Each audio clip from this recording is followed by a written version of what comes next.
आज चौथा दिन है मार्केट का। 2 दिन इस हफ्ते के, 2 दिन पिछले हफ्ते के, यानी कि बृहस्पतिवार से बैक टू बैक बाजार आपको लाल निशान दिखा रहा है। और छोटा मोटा नुकसान नहीं है, बल्कि बाजार जैसे हम पुराना बोलते हैं मार्केट के अंदर कि बढ़ता धीरे धीरे, यानी कि सीढ़ियाँ चढ़ता है और आता है लिफ्ट से अब बहुत तेज़ी से नीचे।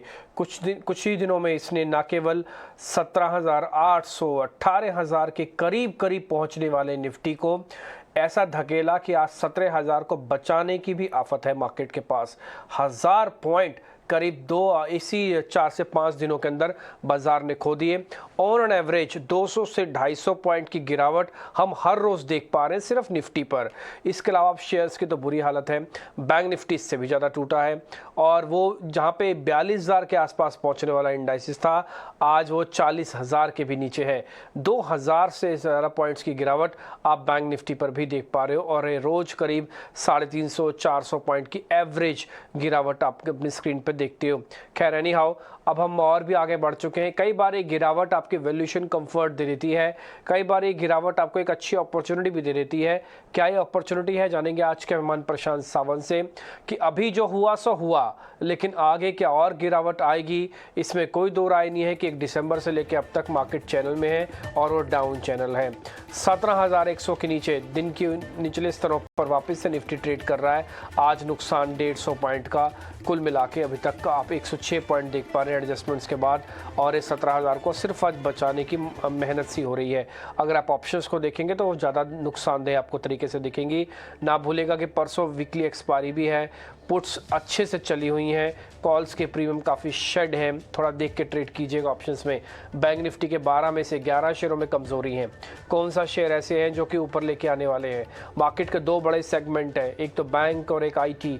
काफ़ी हद तक ऑटो को भी आप जोड़ना चाहे तो जोड़ सकते हैं, सभी तो लाल निशान में है। आप देख पा रहे होंगे सरकारी बैंक टूट गए, आईटी टूट गया, निजी बैंक पहले से पार्टिसिपेट नहीं कर रहे थे, ऑटोज़ के अंदर प्रॉफिट बुकिंग आ रही है ज़ोर की, और रियल एस्टेट शेयर भी जिसको सबसे अच्छा माना जाता था कि इस साल के अंदर अगर कोई शेयर सबसे अच्छे से चल सकते हैं वो रियल एस्टेट का, उसके अंदर भी करेक्शन होती दिख रही है। एक और खेमा भी है जिससे भावनाएं मार्केट की बनती है। वो खैर निफ्टी को बहुत ज़्यादा चला डुला नहीं सकते, लेकिन हाँ मार्केट के अंदर रिदम काफ़ी तय करने में कामयाब होते हैं। वो है अडानी ग्रुप के शेयर्स। फिर से दबाव इनमें आने लग गया है। अब इस 7% तो अडानी एंटरप्राइज फिर से टूटा। कैश के स्टॉक्स लगातार back to back upper circuit लगा रहे थे, आज वो लोअर सर्किट की कगार पे वापस आ गए हैं। इंडिया विक्स 16 के आसपास है। आपको ध्यान होगा 3 दिन पहले सिर्फ 12 के आसपास था, 3 दिन से लेके 4 दिन के अंदर ये 12 से सीधा 16 पहुंच गया। और हमने आपको एक नोटिस भी करवाया था कि 15 के ऊपर ये खतरनाक हो जाएगा, और आप देख भी पा रहे हैं कि 15 तक तो आप अपने 200 दिनों के एवरेज के इर्द गिर्द घूम रहे थे। लेकिन जैसे ये इसने शूट किया, कल में 20% बढ़ा था इंडिया विक्स, तो आज थोड़ा कूल ऑफ है। कूल ऑफ तो नहीं मैं बोलूँगा, थोड़ा साइडवेज है, लेकिन फिर भी बाजार पूरी तरह से चल नहीं रहा। इसके साइडवेज होने पर भी निफ्टी के पास 110 पॉइंट की गिरावट खड़ी हुई है। खैर रिपोर्ट कार्ड भी हमारे पास है, कल के मेहमान का रिपोर्ट कार्ड देखते हैं, फिर आज के मेहमान प्रशांत सावंत से जुड़ेंगे।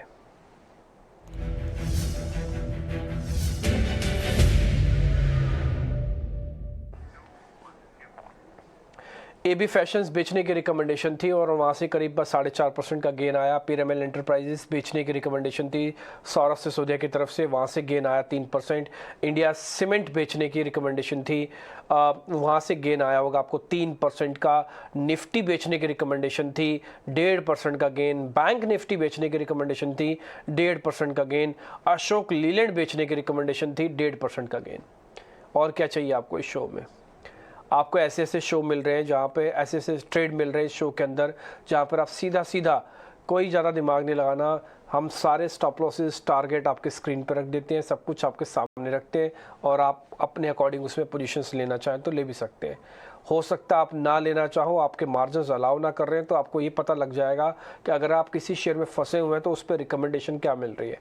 हमारी कोशिश होती है ज़्यादा शेयर रखें, हमारी कोशिश होती है कि ट्रेड कम रखें, शेयर के बारे में डिस्कस ज़्यादा और सौदे कम बने। जितने कम बनेंगे उतने फिल्टर लगा के अच्छे शेयर्स निकल के आएंगे। खैर प्रशांत सावंत हमारे आज के मेहमान जुड़ चुके हैं, उनसे ज़रा समझते हैं कि क्या करना चाहिए। मैं एक निफ्टी का चार्ट भी आपको दिखाऊंगा जब प्रशांत बोल रहे होंगे। उसके अंदर एक चैनल डाउनवर्ड है, यानी कि नीचे की तरफ है टिल दिसंबर से लेके अब तक। हाँ, तो ये चैनल क्या 16,800 पे 17,000 पे आके रुकेगा, जहां पर हमारे पास एक बेस है, वो भी चेक करते हैं। प्रशांत जी नमस्कार। एक बार हम निफ्टी और बैंक निफ्टी की प्लेट भी आपकी स्क्रीन पे ले आते हैं। आज का ओपन इंटरेस्ट भी चेक कर लेते हैं, डेट मीन्स पार्टिसिपेशन। कल बैंक निफ्टी के अंदर ज़्यादा था, निफ्टी के अंदर कम था। आज निफ्टी के अंदर प्रीमियम ठीक ठाक बन गए हैं, कल से सडन राइज हुए हैं प्रीमियम्स के अंदर। इसका मतलब यह है कि कई लोगों को अब ऐसा फील होने लगा है कि मार्केट थोड़ा ओवरसोल्ड हो गया है, इसलिए प्रीमियम बढ़ गए। ये जो आप 70 पॉइंट का प्रीमियम देख पा रहे हैं, कल ये 35 पॉइंट का था, इसी शो में नहीं हो रहा था, आप रिकॉर्ड करके चेक कीजिएगा। तो ये सडन जो राइज हो रहा है ना प्रीमियम में, ओवरसोल्ड का पहला पॉइंट बता रहा है। दूसरा, आज 6% का ओपन इंटरेस्ट एडिशन है। प्रशांत सर, पहले तो निफ्टी पे आपका रिकमेंडेशन, बैंक निफ्टी बाद में पता करता हूँ। डीपी जी, गुड आफ्टरनून और सभी दर्शकों को नमस्कार। तो जैसे हम जानते हैं, पिछले ही मंगलवार से ही मैं बेरिश व्यू रख रहा हूँ इंडेक्स पे। और मेरी ये राय थी कि हम करीबन 17,250 से 280 फ्यूचर्स में आएंगे, वो हम कल ही आ गए। और अब हम एक ऐसे लेवल पे हैं जहां से अगर हम देखें तो 17,000 फ्यूचर्स में एक स्ट्राइकिंग रेंज में अहम सपोर्ट क्या होगा। अभी सबसे स्ट्रॉन्ग पोजिशनल सपोर्ट मेरे हिसाब से 17,040 से लेके 17,080, ये जो फ्यूचर्स का जोन है वो बहुत अहम है। तो क्या इसका मतलब है बाय करें? बिल्कुल भी मैं बाय की सलाह नहीं दूंगा, भले रिस्क छोटी हो या सामने रिवॉर्ड जो भी हो। मैं वेट करूंगा कि नेक्स्ट रैली वो 17,300 तक जाए या 400 तक जाए, कहाँ पे जाके वो अटकेगी। मैं बिग वाली का ही अपॉर्चुनिटी ढूंढूंगा। क्यों? क्योंकि ओवरऑल जो निफ्टी का स्ट्रक्चर है वो टोटली वीक है, इसी के साथ जो इसके कंपोनेंट्स है वो भी वीक है। और जब भी बिग वाली हो रही है वॉल्यूम के साथ आ रही है, जो पुल बैक हो रहा है वो ओवरनाइट सीधा वॉश आउट हो रहा है। तो मैं उस डायरेक्शन में नहीं, मैं एक ट्रेंड के साथ ही बना रहूंगा। तो अब क्या करना चाहिए मेरे हिसाब से, जो भी कोई लॉन्ग तो होने नहीं चाहिए, बट अगर कोई करना चाहे तो स्टॉप लॉस आपका स्ट्रिक्टली सिस्टम में होना चाहिए 17,065 फ्यूचर्स में, और ओवरनाइट कैरी नहीं करना चाहिए। जहां तक रेजिस्टेंस की बात है, तो अब जो रैली 17,280 से 380 तक जाएगी वो बहुत बड़ा रेजिस्टेंस फेस करेगी। तो मैं चाहूंगा कि कोई भी दर्शक जो एटलीस्ट एक रैली में ट्रैप ना हो। तो निफ्टी इस रेंज में फिलहाल मुझे लग रहा है कि शायद 1-2 दिन तक चले। ज्यादा वीकनेस कब आएगी, 16,880 900 के लेवल्स कब आ सकते हैं? अगर जो रेंज मैंने कही 17,040 हम ब्रेक कर देते हैं क्लोजिंग बेसिस पे, शायद 150-200 पॉइंट की डाउनवर्ड मूव मिलकर हम 16,800 400 भी देख सकते हैं, बट 16,800 840 भी देख सकते हैं। बट फिलहाल आप 17,040 को सबसे अहम सपोर्ट मान के चलिए। आप अगर कहें तो मैं बैंक निफ्टी पे भी व्यू दे दूं। हाँ बिल्कुल सर, आपसे बैंक निफ्टी पे व्यू लेते हैं। जो आप अपनी बात रख रहे हैं उसको हम चार्ट के जरिए भी एक बार क्लियर कर देते हैं, ताकि कॉन्फिडेंस थोड़ा अच्छे से बिल्डअप हो जाए। अगर आप निफ्टी का चार्ट देखेंगे, हमने एक दिसंबर से लेकर डाउनवर्ड स्लोपिंग चार्ट एक क्रिएट किया हुआ है। ये 16,800 का टारगेट तब वैलिड होगा जब 1740 ब्रेक हो जाएगा। आज हमने ऊपर लिख दिया है, जहाँ पे प्रशांत सावंत की रिकमेंडेशन राय है, वहाँ पे आप देखेंगे 1740 हमने बाकायदा लिखा हुआ है। अब आप बोलेंगे कि इसमें कितना फ़र्क है, 142 चल रहा है, 40-100 पॉइंट है। जहाँ 1000 पॉइंट निफ्टी करेक्ट हो गया, वहाँ 100 पॉइंट की अहमियत क्या। जब भी कोई चीज़ की अति हो जाती है, वहाँ पे हर छोटे छोटे पॉइंट्स की भी अहमियत हो जाती है। तो इसलिए 17,040 भले ही कहने को 100 पॉइंट है, लेकिन अगर स्पॉट के हिसाब से, लेकिन इसका ध्यान रखेगा। अब आते हैं इसके चार्ट पे, क्यों आपको ये कह रहे हैं कि सपोर्ट है या फिर एक रेंज के अंदर रहेगा। ये आप निफ्टी का चार्ट अपनी स्क्रीन पे देख पा रहे होगे। ये हमने 1 दिसंबर से कैलकुलेट किया है, जो अपनी आप स्क्रीन पे देख पा रहे हैं। और ये back to back down channel है, यानी कि कोई भी निफ्टी का पुल बैक अब साबित ही नहीं हो पाया, पुल बैक कुछ चल ही नहीं पाया, सारे के सारे घटते गए। अब जो एक नीचे की लाइन आप जो ये अपनी स्क्रीन पर इस समय देख पा रहे हैं, ये वाला वो वाला हिस्सा है जहाँ पे 16,800 17,000 का एक मेगा सपोर्ट बनता है पुराने, अगर पुराने बेस से हम इसको करेक्ट करते हैं तो अब आप करीब करीब इसके वहाँ पे पहुँच गए हैं। थोड़ी सी गुंजाइश और है, इसलिए शॉर्ट करने वाले कृपा करके थोड़ा सावधानी से करें। सपोर्ट है, ऐसा नहीं कि ये सपोर्ट टूटते नहीं है, सपोर्ट टूटने नहीं होते तो फिर ये भी नहीं टूटता, फिर और भी कई सपोर्ट नहीं टूटते। तो टूटते तो हैं ही सपोर्ट, बट हाँ एक इमीडिएट सपोर्ट की तरफ हम बढ़ रहे हैं, इसको थोड़ा ध्यान रखिएगा। सर आते हैं बैंक निफ्टी पे, जरा उसकी रिकमेंडेशन भी दीजिए सर। तो डीबी बैंक निफ्टी के लिए जो सबसे अहम और मेक और ब्रेक लेवल था वो था 40,200 फ्यूचर्स में। उसको हमने कल डिसिसिवली ब्रेक किया और आज हमने 39,500 39,500 को भी ब्रेक किया हुआ है। अब मेरे लिए अहम होगा कि हम क्लोज कहाँ होते।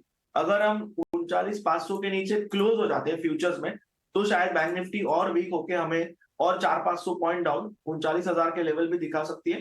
तो यहाँ पे आपको ज्यादा केयरफुल रहना होगा। मुझे लग रहा है इसके जो कंपोनेंट्स हैं, यानी कोटक बैंक तो ऑलरेडी वीक था, इंडसइंड बैंक ने कल एक वीकनेस दिखाई, और एक्सिस ने भी एक अहम सपोर्ट 840 का तोड़ दिया है। तो यहाँ पे थोड़ा कॉशियस रहना जरूरी होगा। और मेरे हिसाब से फ्यूचर्स अगर 39,400 450 जोन में क्लोज होते और अगर फॉलो थ्रू मिलता है, फॉलो थ्रू यानी कल अगर आज के लो के नीचे ट्रेड करें, शायद हम और 400 पॉइंट होके 39,000 के लेवल देख सकते हैं।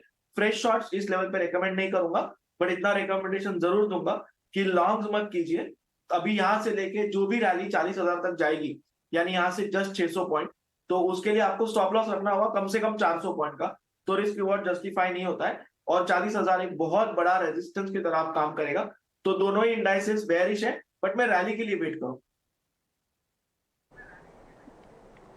ठीक है, दोनों इंडेक्सेस पे आप बेरिश है, आप ये कह रहे हैं कि ये थोड़ा वीक हो सकता है। हमने बैंक निफ्टी के चार्ट्स भी आपके लिए ड्रॉ किए हैं। पहले प्लेट्स आपकी स्क्रीन पर आ जाएगी, कहाँ तक जा सकता है निफ्टी और बैंक निफ्टी के लेवल्स क्लियर हो जाए आपको, ये आपकी स्क्रीन पर आया। 39,000 तक हम जा सकते हैं। अभी 39,000 के अगर हम यहाँ पे जाते हैं तो 40,000 का हमारे लिए एक स्टॉप लॉस है। अभी 40,000 की इंपॉर्टेंस क्या है, ये मैं आपको दो लेवल से बताता हूँ। एक बार जरा बैंक निफ्टी के ये लेवल्स आप नोट कीजिए, फिर जरा चार्ट्स पे आइए।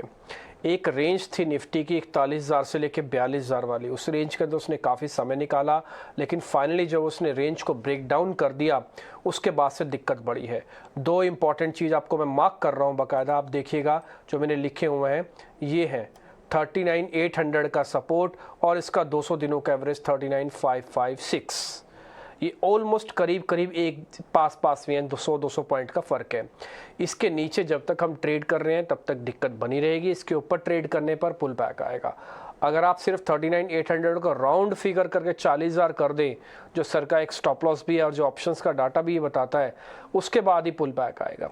फॉल काफ़ी सीवियर है, आप बैक टू बैक 4 कैंडल्स देख पा रहे हैं यहाँ पे, सीवियर फॉल है, इसलिए फॉल एक दिन में अरेस्ट नहीं होगा, इसको समय लगेगा। आप अभी शॉर्ट करने में थोड़ा कैलकुलेशन देखिएगा। और दूसरा, अगर और टूटा तो 38,600 या फिर 39,000 तक भी आ जाएंगे, जो सर अभी आपको बता रहे थे, आपको स्टॉप लॉस टारगेट भी दे रहे थे। तो निफ्टी बैंक निफ्टी को आई थिंक अब आपके मन में कोई डाउट नहीं होगा। काफ़ी सारी चीज़ें हमने चार्ट्स, डेरिवेटिव डाटा और जो सर की अपनी इंटेलिजेंस है उसके बेसिस पर क्लियर कर दिया।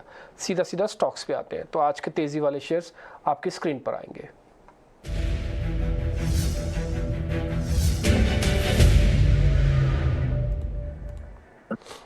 पेट्रोनेट, एलएनजी और एनएमडीसी, सर दो ऐसे शेयर्स हैं, जरा चेक कर लीजिए आपको अगर ठीक लगते हो तो। पेट्रोनेट, एलएनजी और एनएमडीसी। एनएमडीसी सुबह सुबह हमने पकड़ लिया था इस शेयर को। जी डीबी जी, पेट्रोनेट को थोड़ा सा एक रिस्की लेवल पे आया हुआ है, तो अगर कोई बाय करना चाहे तो थोड़ा 1 पॉइंट ऊपर यानी 231 के ऊपर कंडीशनल बाय कीजिए। 231 के ऊपर स्टॉप लॉस रखिए 227, 237, और आप टारगेट रख सकते हो करीबन 240 का, बट 231 के ऊपर ही बाय, 227 का स्टॉप लॉस और 240 का टारगेट। जहां तक एनएमडीसी में देख रहा हूं, तो ये मुझे पेट्रोनेट से बेटर लग रहा है, और मुझे डेफिनेटली लग रहा है कि ये थोड़ा सा इस मार्केट में भी बेटर स्ट्रक्चर है, और जब रैली आ रही है तो उसमें एक वॉल्यूम बैक रैली है, तो यहाँ पे आप स्टॉप लॉस लगाइए 114.50 का, 114.5, और आप टारगेट रख सकते हो 122 तक। ओके ठीक है, एनएमडीसी आपको थोड़ा ज़्यादा ठीक लगता है। एक एनएमडीसी के बारे में मैं आपको एक चार्ट भी दिखाता हूँ। इसका डाउनवर्ड स्लोपिंग जो है ना वो अरेस्ट हो रहा है, वो एक्चुअली में वो रुक रहा है। एक बार मैं चार्ट, पहले लेवल्स आपकी स्क्रीन पर आ जाएंगे। 114 का एक स्टॉप लॉस लगा सकते हैं आप, और टारगेट भी है। अब आते हैं, देखिए आपको मैं बताता हूँ कहाँ से और कैसे चीज़ें पकड़ी गई हैं। ये एक बेस बन गया है मार्केट का, इसके पास एक स्ट्रॉन्ग बेस है। दूसरा, ये डाउनवर्ड स्लोपिंग चैनल है जिसका एक टिपिकली ब्रेकआउट दे रहा है। आप जहाँ पे मैंने मार्क किया हुआ है आप यहाँ पे देख पा रहे होंगे, ये टिपिकली एक ब्रेकआउट है और कैंडल भी काफ़ी अच्छी है, और उम्मीद करते हैं कि ये कैंडल इसको इस चैनल से बाहर लेके आएगी। और कोई बड़ी बात नहीं, यहाँ तक भी यानी कि और इससे ऊपर भी आपको लेके आने में इसका दमखम रखता है। ये पूरा रिट्रेस करेगी इसको ऊपर तक भरने में, लेकिन देखते हैं अभी कितना समय लगेगा। लेकिन हाँ, इसने चांसेस शुरू कर दिए हैं, इसलिए एनएमडीसी आपकी लिस्ट में आ गया। स्टॉप लॉस टारगेट वाली प्लेट अब आपकी स्क्रीन पर आ जाएगी, आप इसको नोटिस कर लीजिएगा। पेट्रोनेट, एलएनजी को हम छोड़ रहे हैं। हमने डिस्कस बहुत सारे शेयर करते हैं, इसमें शुरुआत में बताया था जिनकी टारगेट और स्टॉप लॉस आपको स्क्रीन पे मिलेगा, सिर्फ वही सौदे कल के रिपोर्ट कार्ड के लिए एग्री होंगे, यानी कि उनके बारे में हम आपके बारे में जानकारी रखेंगे आपके सामने। 240 पेट्रोनेट का, एनएमडीसी का 130 का टारगेट। दोनों में से प्रेफरेंशियल ऑर्डर पे आप चाहें तो एनएमडीसी को चुनिएगा, कम वेटेज पेट्रोनेट एलएनजी को दीजिएगा। बहुत क्लियर है यहाँ पे। शॉर्ट कवरिंग वो जरा चेक करते हैं वो किस शेयरों में देखने को मिल रही है। शॉर्ट कवरिंग वाले दोनों शेयर्स आपकी स्क्रीन पर आ रहे हैं, एक है पीवीआर, दूसरा है टाटा स्टील। जरा इन दोनों के बारे में और बताइए सर। जी डीपी जी, पहले पीवीआर पे बात करूंगा क्योंकि एक्चुअली आज मेरे लिस्ट में भी है। तो ये एक बहुत अच्छे सपोर्ट पे आया है और लॉन्ग टर्म सपोर्ट, कोई इमीडिएट सपोर्ट की बात नहीं कर रहा हूं। अगर हम थोड़ा चार्ट में लेफ्ट साइड पे जाए, डेली चार्ट पे, आपको दिखेगा ये काफी बार पहले एक रेजिस्टेंस था, इसको क्रॉस करके ये बहुत बार सपोर्ट के जैसा काम कर चुका है, करीबन 1490 से 1500 का लेवल। दूसरी बात, अगर हम डेली चार्ट को देखते हैं तो क्लियर डबल बॉटम फॉर्मेशन दिख रहा है। थोड़ा सा प्रीएम कर लेंगे आज की ओपनिंग के बेसिस पे, जो थोड़ा सा एक सरप्राइज एलिमेंट है कल के शॉर्टर्स के लिए। तो यहाँ पे मैं डेफिनेटली लॉन्ग जाना चाहूंगा। मैं स्टॉप लॉस कल के लो के नीचे रखूंगा, यानी 1480 स्पॉट मेरा क्लोजिंग में से स्टॉप लॉस होगा। और टारगेट वन मेरा होगा 1595, 1595। मुझे लग रहा है ये पुल बैक स्ट्रांग हो सकता है और 1595 के ऊपर सस्टेन कर तो शायद हम 1620 तक भी जा सकते हैं। बट इवन 1595 एक अच्छा रिस्क रिवॉर्ड होगा। ओके ठीक है, तो पीवीआर आप ये कह रहे हैं कि एक अच्छा रिस्क रिवॉर्ड हो सकता है। तो आपकी लिस्ट में आ गया भाव 1595, 1480। पीवीआर का चार्ट आपकी स्क्रीन पर आ जाएगा। दो इंपॉर्टेंट चीज़ें बताने के लिए वो आपको हम दिखा देते हैं। 2 बार का इसका डाउनवर्ड स्लोपिंग बना हुआ है, यानी कि 2 बार ऐसा है शेयर ने धोखा दिया और ये बहुत बुरी तरह से पिटा। उसके बाद इसका जो बेस है, बेस के बाद ये शेयर चलता ज़रूर है। ये पहले वाला मूव है जहाँ पे स्क्वीज़ होने के बाद फटा, यानी कि चला, और उसके बाद फिर ये डाउन स्लोपिंग हुआ। कुल मिला के अगर आप देखेंगे तो इसका ये साइडवेज हिस्सा बन गया, फिर से डाउनवर्ड स्लोपिंग है, अब फिर से साइडवेज हिस्सा बन रहा है। इसका मतलब यहाँ से एक पुल बैक आने के चांसेस हैं। ये एक मेगा सपोर्ट एरिया है जहाँ पे पहले भी पीवीआर एक बार सपोर्ट ले चुका है। आप यहाँ पे देख ही पा रहे होंगे, जब भी इसने सपोर्ट लिया वहाँ से पुल बैक शार्प आया। तो पीवीआर पे आपके रिकमेंडेशन आ चुके हैं। सर टाटा स्टील पे कुछ नहीं बोलोगे, छोड़ दें टाटा स्टील को फिर? डीपी जी, मैं बोलना डेफिनेटली चाहूंगा 106.50, यानी आप जस्ट नीचे 106.40 के आसपास स्टॉप लॉस बन के आ रहा है, जो कि एक स्ट्रॉन्ग सपोर्ट है। और टारगेट वन जो आ रहा है वो करीबन 111, जो 200 दिनों के एवरेज के जस्ट ऊपर।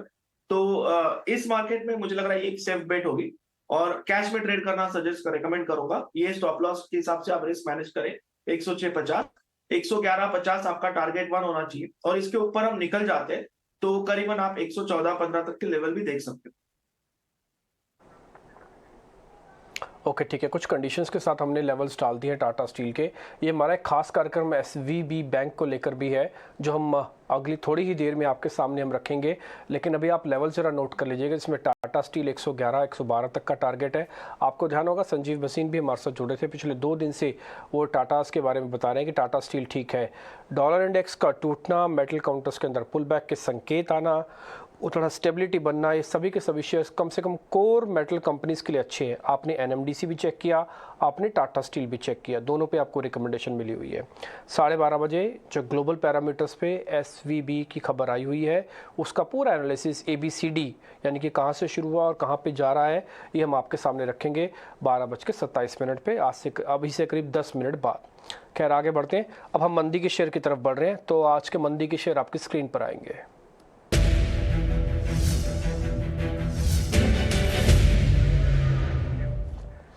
जुबलेंट फूडवर्क है और एक आरबीएल बैंक है। आरबीएल बैंक इसलिए मैं बोल रहा हूँ क्योंकि आरबीएल बैंक और बंधन बैंक 2 ऐसे बैंक है जो सबसे ज़्यादा घबराते हैं और बहुत ही नटखट है, यानी कि जब चलते हैं तो फिर एक्स्ट्रा ऑर्डनरी चल जाते हैं, टूटते हैं तो एक्स्ट्रा ऑर्डनरी टूटते हैं।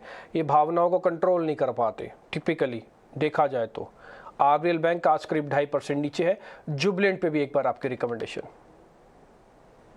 पिछली बार जो जुबिलेंट फूड में एक रैली आई थी करीबन 460 के ऊपर, तब मुझे लग रहा था कि ये सस्टेन करेगी और हम 470 तक जा पाएंगे, बट वो सस्टेन नहीं की और वहां से भी बिकवाली आई in alignment with the weakness of the market. तो अगर हम देखें अभी हम करीबन 430 के भी लेवल के आसपास है।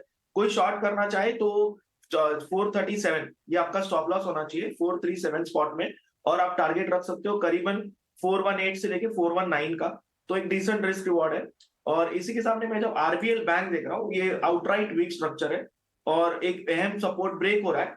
तो यहाँ पे आपका स्टॉप लॉस होना चाहिए करीबन 146.50 के आसपास और 146 के जस्ट ऊपर आप टारगेट रख सकते हो 135 तक की, 135।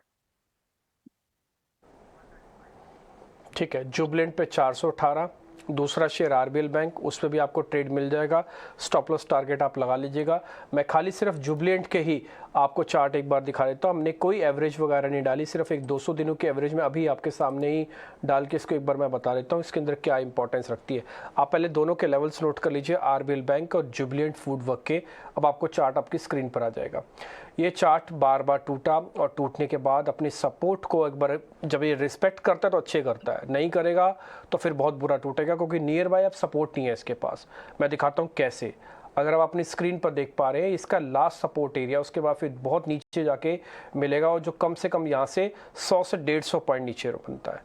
तो अगर इसने ये चैनल को जो डाउनवर्ड स्लोपिंग बन रहा है, इसका लास्ट सपोर्ट एरिया है, अगर ये ब्रेक कर दिया तो फिर बहुत बुरा जाएगा नीचे। इसलिए इस शेयर को, सौदे को ट्रेड करते समय आपको टिपिकली स्टॉप लॉस का अच्छे से ध्यान रखना होगा। 200 दिनों के एवरेज के नीचे है, जब तक ये रहेगा तब तक तो वैसे भी प्रेशर बना रहेगा।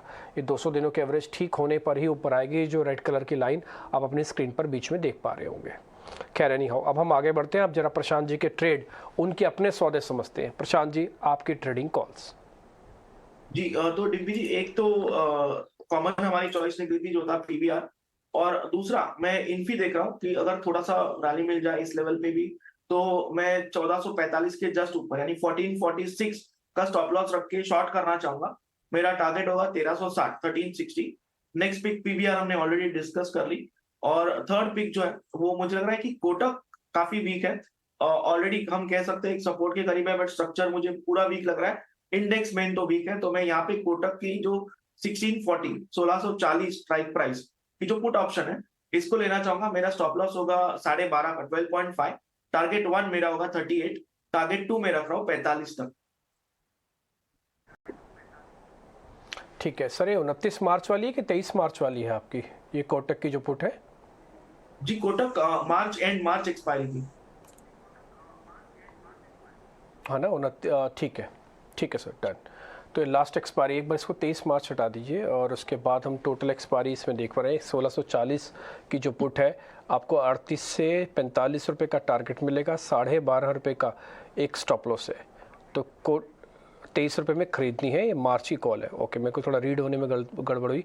ये 23 रुपये में खरीदनी है, @23 है, और इस बार की एक्सपायरी थोड़ा लेट है, तो इसका पूरा मार्च टिल लास्ट तक आपको कॉर्नर तक मौका मिलेगा, और 38-45 रुपये तक का आपका टारगेट है। 12.5 का एक स्टॉप लॉस है। पुट है, यानी कि मंदी खेल रहे हैं इसमें। हाँ, बाय तो कर रहे हैं, बट पुट को बाय कर रहे हैं। इन्फोसिस शॉर्ट करना है, पीवीआर को बाय करना है। सर की रिकमेंडेशन भी ऑलमोस्ट हमारे साथ मैच कर रही है काफ़ी हद तक।